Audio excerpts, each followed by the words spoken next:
नमस्कार, जय माता दी।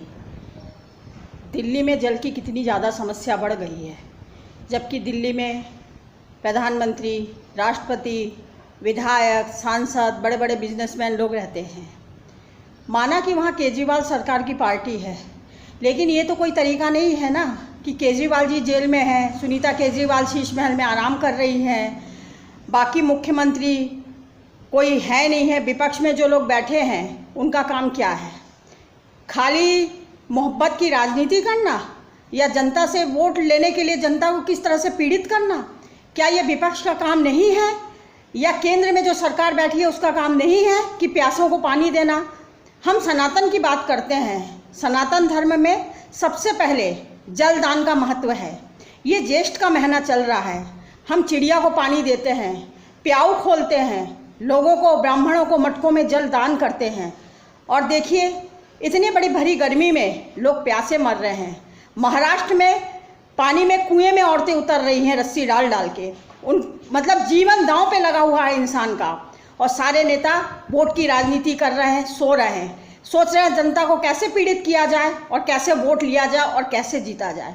जनता लाचार, उसे तो किसी को भी वोट देना है तो पिसना उसी ही है, चाहे टैक्स दे के पिसे और चाहे प्यासी या भूखी मर के। महंगाई चरम सीमा पर है, केंद्र में सरकार बैठी है, नाक में कान में सरसों का तेल डालकर सो रही है। अरे भाई, आप विपक्ष में भी बैठे हो या पक्ष में बैठे हो, लेकिन जनता का ध्यान देना आपका धर्म भी है, कर्म भी है। पत्थरों में आप भगवान को ढूंढते हो, मंदिर बनवाते हो, लेकिन जिस भगवान ने इस संसार को बनाया है, इस इंसान को बनाया है, वो प्यासे मर रहे हैं। वो बूढ़े, वो बुजुर्ग जिन्हें मोदी जी आप अपना परिवार कहते हो, क्या आपको नहीं लगता वो प्यासे हैं? अगर वहाँ का हर नेता दिल्ली में जो बैठा है, हर मोहल्ले में 3-3, 4-4 टैंकर पर डे अपनी जेब से पैसा खर्च करके पहुँचाएगा ना, तो वहाँ की जनता प्यासी नहीं मरेगी। हरियाणा हिंदुस्तान के अंदर है। अगर ये पाकिस्तान में होता और वहाँ का जल अगर रोक दिया जाता तो हम कहते अरे वो तो शत्रु देश है, वो तो भारत से बदला लेने के लिए कर रहा है। लेकिन हिंदुस्तान में रहकर ही अगर एक राज्य की सरकार दूसरे राज्य को जल नहीं देती है, अपने ही प्रजा को वो प्यासी रखती है, तो ऐसी सरकार किस काम की? फिर तो लानत है ऐसी सरकार पर। जनता को चाहिए कि वो बजाय रील बनाने के और वोट देने के, किसी को वोट ना दे, नोटा को दबाएं। ना आप वोट देंगे, ना आप सरकार चुनेंगे, ना आप भूखे और प्यासे मरेंगे, क्योंकि महंगाई चरम सीमा पर है।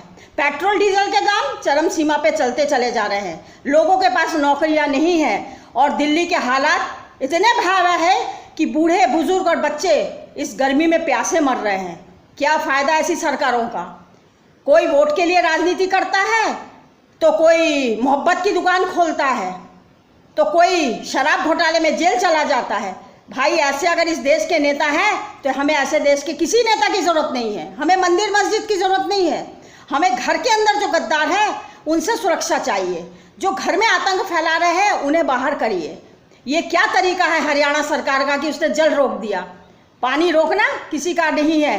केंद्र सरकार को चाहिए कि ये बिल लाए और सारी नदियों का केंद्र सरकार अपने हाथ में ले। जिस तरह समुंदर का उन्होंने अपने हाथ में लेकर के रखा है, उसी तरह नदियों को भी वो अपने हाथ में ले, ताकि पब्लिक को पानी मिले, जल मिले। क्योंकि जल तो हमें कुदरत ने दिया है, किसी सरकार ने नहीं दिया है।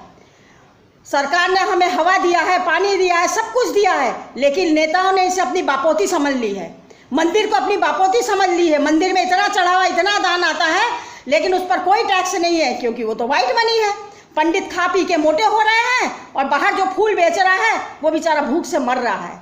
अरे क्या फ़ायदा ऐसे मंदिर मस्जिदों का